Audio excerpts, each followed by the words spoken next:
Hello everybody, welcome to the class of kinematics and dynamics of machinery. Today we will discuss about the degree of freedom in spatial mechanism.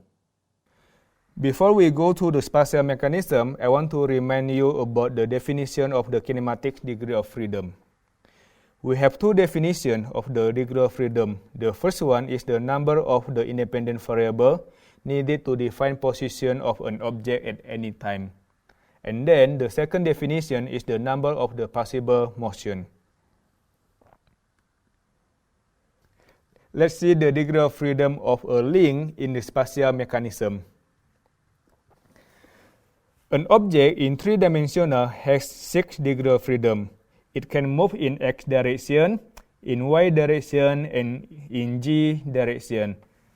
Besides the translational movement, an object in three-dimensional also can rotate in x-axis, about y-axis, and also about z-axis.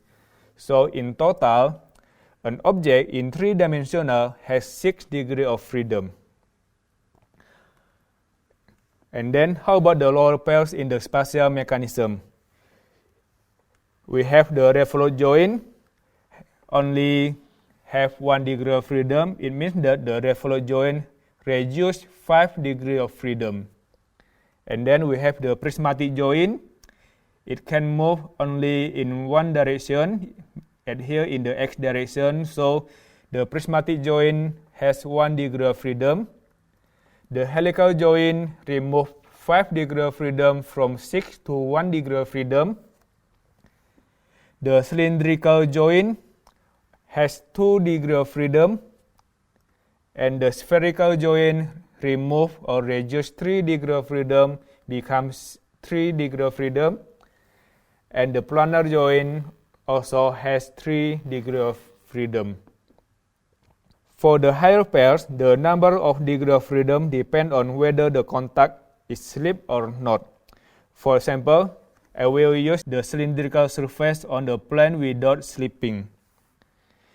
The cylindrical surface on the plane without slipping only has 1 degree of freedom, that is the rolling movement. In the rolling movement, the rotational movement and the translational movement depend on each other. That's why the cylindrical surface on the plane without slipping only has 1 degree of freedom. Finally, we arrive the Kurzbach equation in the spatial mechanism, as you can see at here.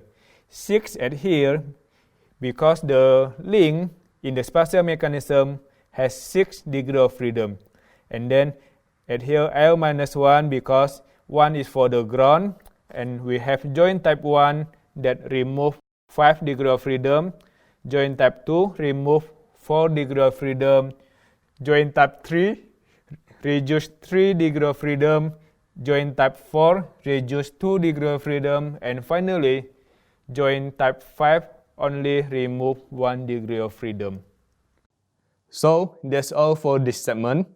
In this way, we have discussed how to construct kinematics diagram and calculate the degree of freedom of a mechanism. I hope you can follow this course without any difficulty. Thank you and see you again in the next video.